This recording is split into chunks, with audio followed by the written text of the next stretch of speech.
the kingdom come. In His name I find, in His name I find, in His name I find the peace I seek. In His name I find, in His name I find, in His name I find the joy I seek. Shalom Bapak Ibu Saudara-saudara yang terkasih di dalam Tuhan. Selamat bertemu kembali. Kita percaya karena anugerah dan kemurahan Tuhan, kita bisa ada sampai hari ini. Dan kita akan kembali merenungkan firman Tuhan. Namun sebelumnya mari kita tunduk kepala, kita berdoa. Bapa, terima kasih karena Tuhan selalu memberikan kepada kami kesempatan untuk bersekutu dengan Tuhan, baik melalui doa, puji-pujian, ibadah, maupun juga melalui renungan firman-Mu. Dan sekarang Tuhan, kami akan merenungkan satu bagian firman Tuhan. Kami mohon kiranya Roh Kudus dapat menolong kami, supaya firman-Mu yang akan kami renungkan ini kami mengerti, dan kami jadikan sebagai pedoman di dalam setiap langkah kami mengiring Engkau. Terima kasih Bapa, kami berdoa, kami sambut firman Tuhan dalam nama Yesus, haleluya. Amin.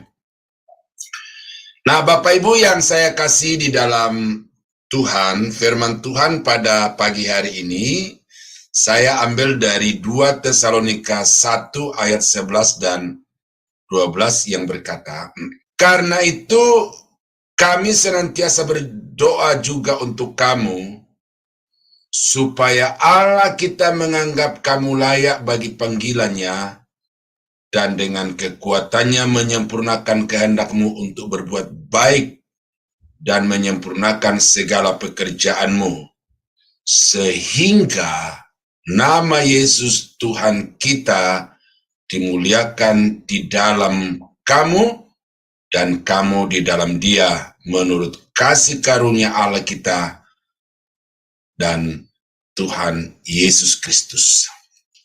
Nah Bapak Ibu, ini adalah doa Rasul Paulus untuk jemaat, supaya jemaat itu melalui hidupnya Yesus dimuliakan. Ya, karena itu Paulus berdoa sekaligus memberikan kepada mereka target-target yang mereka harus capai di dalam hidup sebagai orang-orang percaya di tengah-tengah dunia ini. Nah, bukankah di dalam kehidupan kita juga Bapak Ibu, seringkali kita mendengar ada orang yang memberikan satu pernyataan bahwa kerinduanku adalah segenap hidupku memuliakan Tuhan. Atau saya mau hidup untuk memuliakan Tuhan. Ya, jadi menjadi target yang umum dari semua orang bahwa dia mau hidup untuk memuliakan Tuhan. Dan itu sesuatu yang sangat baik, sangat terpuji untuk kita perjuangkan di dalam hidup ini, saudara. Melalui segala aktivitas di dalam kehidupan kita, itu kita mengharapkan supaya Tuhan dimuliakan. Nah, oleh karena itu maka yang menjadi pertanyaan adalah bagaimana kita dapat hidup memuliakan Tuhan. Kadang-kadang kita membuat konsep sendiri. Lalu sesudah kita mewujudkan konsep itu di dalam aktivitas kita, kita sudah merasa, wah saya sudah memuliakan Tuhan. Bagi contoh, saya sudah menyanyi di gereja, saya sudah main musik di gereja, ya, saya sudah bersaksi di gereja, dan lain sebagainya. Ya, tetapi saudara, kita harus memahami standar-standar yang ditetapkan Tuhan itu secara spesifik, bukan hanya berdasarkan konsep pribadi, asumsi pribadi, tetapi berdasarkan prinsip-prinsip yang dinyatakan atau dijelaskan di dalam Alkitab. Dan pada hari ini secara khusus apa yang Paulus harapkan dari jemaat di Tesalonika itu di dalam 2 ayat ini, supaya dengan itu Yesus dimuliakan di dalam kehidupan mereka. Maka cara hidup memuliakan Yesus itu penting untuk kita pahami dari nats ini. Nah, yang pertama adalah hidup berlayak bagi panggilan Allah. Karena itu kami senantiasa berdoa juga untuk kamu, supaya Allah kita menganggap kamu layak bagi panggilannya. Jadi panggilan untuk selamat itu anugerah. Ya, karena begitu besar kasih Allah akan dunia ini, sehingga ia telah memberikan Yesus Kristus, supaya barang siapa yang percaya kepadanya tidak binasa, tetapi beroleh hidup yang kekal. Itu anugerah. Dan itu cukup untuk saudara diselamatkan.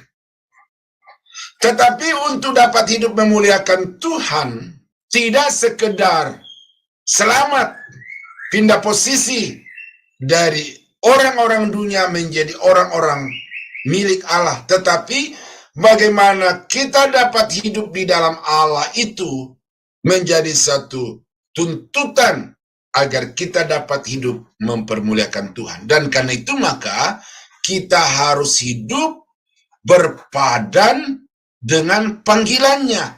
Nah, ini agak abstrak di sini ya, tetapi saya mau kasih 2 ayat yang sekiranya dapat lebih memperjelas apa yang dimaksud dengan layak bagi panggilan Allah itu. Di dalam Efesus 4 ayat 1, sebab itu aku menasihatkan kamu, aku orang yang dipenjarakan karena Tuhan, ya, supaya hidupmu sebagai orang-orang yang telah dipanggil berpadanan dengan panggilan itu. Jadi bagaimana ketika Allah memanggil kita itu ada standar yang harus kita perjuangkan. Ada kualifikasi hidup yang harus kita capai sebagai orang-orang yang telah dipanggil Allah. Yaitu bahwa kita harus meninggalkan segala sesuatu yang dosa, segala sesuatu yang jahat, kemudian kita menghadapkan diri kepada Tuhan itu dengan kehidupan yang suci. Karena Allah yang memanggil kita adalah Allah yang suci, Allah yang kudus, dan oleh karena itu maka panggilan orang-orang percaya adalah untuk mencapai kehidupan yang kudus, sehingga dia berkenan kepada Tuhan. 2 Petrus 1 ayat 9 dan 10. Tetapi barang siapa tidak memiliki semuanya itu, ia menjadi buta dan picik karena ia lupa bahwa dosa-dosanya yang dahulu telah dihapuskan.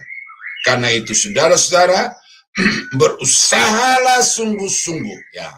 Berusahalah sungguh-sungguh supaya panggilan dan pilihanmu makin teguh. Sebab jikalau kamu melakukannya, kamu tidak akan pernah tersandung. Nah, jika semuanya itu menunjuk kepada ayat-ayat yang di atasnya, terutama dari ayat yang ke-5 sampai dengan ayat yang ke-8, bahwa orang-orang yang dipanggil Allah itu harus nyata di dalam hidupnya dinamika kekristenan yang sesungguhnya. Tidak sampai pada level percaya, tetapi dia harus bertumbuh semakin hari semakin dewasa. Dan salah satu di dalamnya adalah kesalehan hidup. Ya, bahwa orang yang dipanggil Allah yang karena iman dia diperkenankan Tuhan, sesudah dia diperkenankan Tuhan karena iman itu, maka dia harus berjuang untuk hidup di dalam kesalehan, setia berbakti, setia beribadah kepada Tuhan, dan akhirnya dia dapat menyatakan kasih itu kepada semua orang tanpa pandang latar belakang suku, agama, tetapi sebagaimana Kristus mengasihi, maka dia mengasihi semua orang. Nah, jadi Itulah yang dikatakan di sini berpadanan dengan panggilan Allah, artinya bahwa kita mau mencapai target kehidupan sebagaimana Allah hidup itu, terutama satu aspek yang saya angkat hari ini adalah hidup di dalam kekudusan dan juga hidup di dalam kesalehan. Ini penting Bapak Ibu, karena setelah sekian lama saya ada di ladang Tuhan, melakukan pelayanan baik sebagai gembala atau juga sebagai guru, ya, lalu sewaktu-waktu melakukan perjalanan misi ke daerah-daerah, saya menemukan bahwa kekristenan itu hanya sekedar agama yang diisi dengan ritual-ritual, aktivitas ibadah. Tetapi orang-orang yang beragama Kristen itu, orang-orang yang beribadah secara rutin di gereja-gereja itu, ternyata hidup mereka itu juga masih sama waktu mereka belum dipanggil oleh Tuhan. Nah, jadi karena itu maka supaya saudara dan saya dapat hidup mempermuliakan Tuhan, maka jadilah orang-orang percaya yang senantiasa mengupayakan hidup untuk memperkenankan Tuhan dengan mencapai standar target yang ditetapkan Tuhan. Yang kedua, bagaimana caranya supaya saudara bisa dapat hidup memuliakan Tuhan? Dalam ayat yang ke-11b dikatakan, karena itu kami senantiasa berdoa juga untuk kamu, supaya dengan kekuatannya menyempurnakan kehendakmu untuk berbuat baik. Bagaimana caranya supaya hidup saudara bisa memuliakan Tuhan? Atau supaya saudara dapat mencapai kerinduan untuk hidup memuliakan Tuhan, maka biarlah kehendak untuk berbuat baik itu selalu nyata di dalam kehidupan kita. Perbuatan baik ini, saudara, adalah refleksi dari iman. Perbuatan baik adalah satu tanda nyata orang-orang itu telah diselamatkan. Jadi kita berbuat baik bukan untuk selamat, seperti yang diajarkan oleh banyak pendeta-pendeta yang menyesatkan itu. Tetapi perbuatan baik yang diperintahkan oleh Alkitab adalah bagi orang-orang yang sudah diselamatkan karena anugerah, maka orang itu harus mewujudkan di dalam kehidupannya segala kebaikan yang dia dapatkan dari Tuhan melalui perbuatan, melalui tutur kata. Jadi, kalau saudara mengaku percaya kepada Yesus, saudara mengaku sudah bertobat dan meninggalkan segala hidup lama, tetapi tidak tampak di dalam kehidupan saudara buah-buah kebaikan, buah-buah kehidupan sebagai satu bukti dari pertobatan itu, maka saudara adalah pendusta. Oleh karena itu, maka sebagai orang-orang yang bertobat, yang sudah diselamatkan karena anugerah Allah itu, kita harus menghasilkan buah.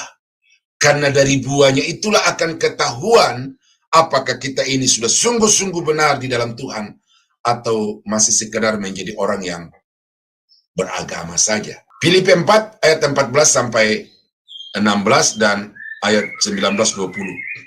Namun baik juga perbuatanmu, bahwa kamu telah mengambil bagian di dalam kesusahanku. Kamu sendiri tahu juga, hai orang-orang Filipi, pada waktu aku baru mulai pengabaran Injil, ketika aku berangkat dari Makedonia, tidak ada satu jemaat pun yang mengadakan perhitungan hutang dan piutang dengan aku, selain daripada kamu. Karena di Tesalonika pun, kamu telah 1-2 kali mengirimkan bantuan kepadaku. Nah, jadi wujud kebaikan jemaat di Filipi ini sebagai satu tanda mereka telah bertobat dan telah menerima Yesus Kristus sebagai juru selamat, maka mereka berbuah. Buah mereka adalah berpartisipasi di dalam kesulitan Paulus.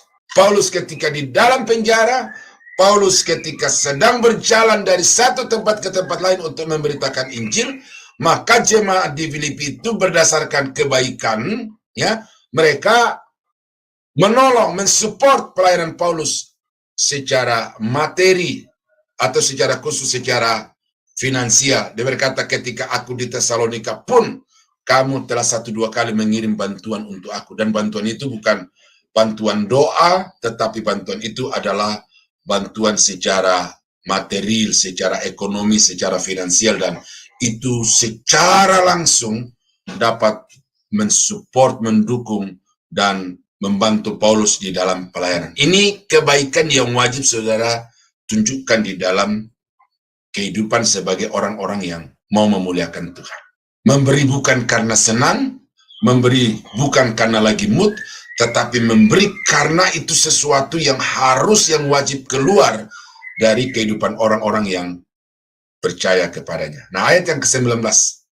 Allahku akan memenuhi segala keperluanmu menurut kekayaan dan kemuliaannya dalam Kristus. Dimuliakanlah Allah Bapa kita selama-lamanya. Nah, jadi bagaimana Paulus menyatakan ini kepada jemaat di Filipi bahwa kamu telah memuliakan Allah oleh karena perbuatan-perbuatan kamu yang mensupport pelayananku, yang membantu aku dengan dana, sementara aku memberitakan Injil, maka itu adalah cara di mana kamu dapat memuliakan Allah. Jadi memuliakan Allah itu bukan sekedar nyanyi, bukan sekedar memberdayakan talenta karunia yang Tuhan berikan dengan main musik dan lain sebagainya, tetapi memuliakan Allah salah satunya juga adalah dengan memberi persembahan kepada hamba-hamba Tuhan tanpa memandang latar belakang, denominasi, suku, dan apa saja, tetapi dia hamba Tuhan yang melayani dengan sungguh-sungguh. Maka jemaat yang mau memuliakan Tuhan harus mensupport hamba-hamba Tuhan yang melayani dengan sungguh-sungguh itu. Ya, ini sangat-sangat penting Bapak Ibu, karena hamba Tuhan itu juga manusia yang membutuhkan dana, dan karena itu saudara harus betul-betul berdoa supaya saudara tahu kepada siapa saudara menyalurkan berkat-berkat yang Tuhan percayakan kepada Bapak Ibu. Nah, jemaat di Filipi tahu, karena itu dia menyalurkannya melalui Paulus, dan melalui Paulus kuasa Allah itu dinyatakan di berbagai tempat, dan Injil Kerajaan Allah itu disebarluaskan kepada segala bangsa. Di dalam ayat yang ke-16 dari Matius 5, Yesus berkata, demikianlah hendaknya terangmu bercahaya di depan orang-orang, supaya mereka melihat perbuatanmu yang baik dan memuliakan Bapamu yang di surga. Ya, supaya mereka melihat perbuatanmu yang baik. Tidak sekedar mendengar kata-katamu yang baik, tidak sekedar mendengar ajaranmu yang baik, tetapi supaya mereka melihat perbuatanmu yang baik. Karena dengan perbuatan baik itu, kita sedang memuliakan Tuhan. Ya, tetapi ingat, perbuatan baik yang berlandas kepada iman kepada Yesus Kristus. Karena kalau sekedar perbuatan baik, maka orang-orang di agama yang lain itu juga melakukannya, bahkan lebih intens, bahkan dengan kuantiti yang lebih besar dari apa yang dilakukan oleh orang-orang Kristen. Tetapi kebaikan orang Kristen itu betapapun kecilnya menjadi sangat besar nilainya. Oleh karena apa? Karena dia didasarkan kepada iman di dalam Yesus Kristus atau kepada Yesus Kristus. Nah, oleh karena itu saudara kekasih dalam Tuhan, bagaimana caranya saudara bisa memuliakan Tuhan adalah nyatakan perbuatan-perbuatan baik itu di dalam kehidupan saudara. Itu yang kedua, menurut 2 Tesalonika 1:11 dan 12. Yang ketiga, apa yang dikatakan di dalam ayat yang ke-11 bagian C-nya, karena itu kami senantiasa berdoa juga untuk kamu, supaya dengan kekuatannya menyempurnakan segala pekerjaan imanmu.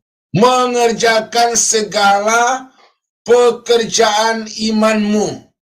Ini tipis Bapak Ibu. Antara perbuatan baik sebagai satu refleksi daripada pertobatan iman kepada Tuhan itu, di sini dikatakan supaya Tuhan dengan kehendaknya yang sempurna itu menyempurnakan segala pekerjaan imanmu. Nah, apa yang Dimaksud di sini itu dapat dibandingkan dengan Yohanes pasal 21, 18, 19. Aku berkata kepadamu, sesungguhnya ketika engkau masih muda, engkau mengikat pinggangmu sendiri, dan engkau berjalan kemana saja kau kehendaki. Tetapi jika engkau sudah menjadi tua, engkau akan mengulurkan tanganmu dan orang lain akan mengikat engkau dan membawa engkau ke tempat yang tidak kau kehendaki. Dan ini dikatakan Yesus untuk menyatakan bagaimana Petrus akan mati dan memuliakan Allah. Sesudah mengatakan demikian, ia berkata kepada Petrus, ikutlah aku. Nah, jadi pekerjaan imanmu itu nyata di dalam kehidupan Petrus, yaitu bagaimana dia berserah sepenuh kepada Tuhan. Dulu ketika dia muda, merasa gagah, merasa sanggup, merasa bisa tanpa Tuhan, bahkan mau menempatkan dirinya sebagai penolong Tuhan dengan membela Yesus dari orang-orang yang mau membunuh dia. Ya. Tetapi sekarang, demi iman yang lebih sempurna itu, maka sekarang dia hanya mengulurkan tangan, mengangkat tangan, berserah sepenuh kepada Tuhan. Itulah yang dikatakan iman yang sempurna itu. Bahwa aku ini tidak apa-apa. Tidak ada apa-apa. I am nothing. Oleh karena itu maka saya hands up. Saya menyerah. Bukan saja karena tidak mampu untuk mengatasi persoalan yang terjadi di dalam kehidupanku, tetapi saya mengangkat tangan karena saya mau berserah kepada Tuhan, minta Tuhan menolong, minta Tuhan menguatkan, dan minta Tuhan memampukan untuk mewujudkan iman ini. Saudara, kadang-kadang di dalam situasi-situasi yang tertentu kita, Tuhan aku berserah. Maka ada lagu, aku berserah, ya. Jadi penyerahan, tetapi fluktuatif. Dalam situasi tertentu saya berserah, situasi tertentu aku bisa melakukan tanpa Tuhan. Ketika kita sulit, kita berseru minta Tuhan tolong berkati, tetapi kita sudah lepas dari kesulitan itu. Kita lepas Tuhan dan kita berjalan sendiri. Ini tidak dengan iman. Karena orang yang beriman itu berserah kepada Tuhan di dalam situasi apapun. Bukan hanya ketika dia lemah, tetapi ketika dia masih muda, ketika dia gagah, dia berserah kepada Tuhan. Nah, di dalam Roma pasal 15 ayat 5-7, semoga Allah yang adalah sumber ketekunan dan penghiburan mengaruniakan kerukunan kepada kamu sesuai dengan kehendak Kristus, sehingga dengan satu hati dan satu suara kamu memuliakan Allah dan Bapa Tuhan kita, Yesus Kristus. Sebab itu terimalah satu akan yang lain, sama seperti Kristus juga telah menerima kita untuk memuliakannya. Nah, jadi bagaimana jemaat di Roma ini dihimbau oleh Paulus untuk hidup memuliakan Tuhan, adalah nyatakan imanmu itu di dalam kesatuan, nyatakan imanmu itu di dalam kerukunan.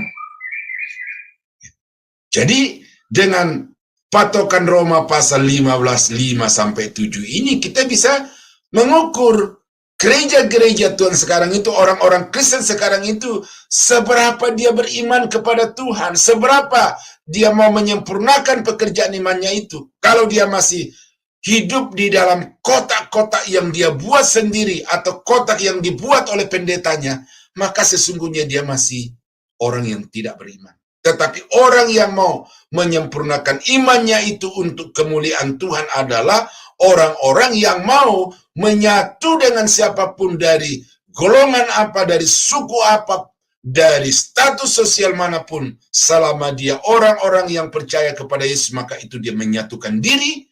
Maka itulah yang dikatakan menyempurnakan imannya di dalam Tuhan. Nah, jadi saudara-saudara, bagaimana supaya kita bisa memuliakan Tuhan? Yang pertama itu adalah hiduplah sesuai dengan tujuan panggilan Allah. Ya, jangan menentukan target sendiri. Ya, ada visi, ya, rumusan-rumusan visi di dalam kehidupan pemimpin-pemimpin gereja Tuhan. Tetapi apakah visi itu sejalan dengan maksud Tuhan? Itu perlu dipikirkan. Yang kedua adalah hasilkan buah-buah dari kehidupan saudara sebagai orang-orang percaya itu, yaitu senantiasa melakukan perbuatan-perbuatan baik kepada sesama berdasarkan iman kepada Tuhan. Dan yang ketiga adalah sempurnakan imanmu itu, pekerjaan imanmu itu dengan berserah total kepada Tuhan dan senantiasa hidup rukun dalam kesatuan dengan sesama orang-orang percaya. Jadi bukan sekedar jargon, bukan sekedar target, tetapi sesuatu yang real di dalam kehidupan kita, bahwa memuliakan Tuhan itu adalah hidup sesuai dengan tujuan Tuhan, hidup berguna bagi sesama, dan kemudian hidup berserah dan hidup dalam kerukunan satu dengan yang lain. Terpujilah nama Tuhan. Mari kita tunduk kepala, kita berdoa. Makasih Bapa untuk renungan singkat firman-Mu hari ini. Kami diberi pencerahan bagaimana kami hidup memuliakan Tuhan. Karena itu firman-Mu yang sudah kami dengar, kiranya termaterai di dalam hati, pikiran, dan kehidupan kami oleh Roh Kudus, sehingga di mana saja kami berada, kami dapat hidup memuliakan Engkau. Terpuji nama-Mu Bapa. Kami naikkan syukur kami kepadamu dalam nama Yesus. Haleluya. Amin.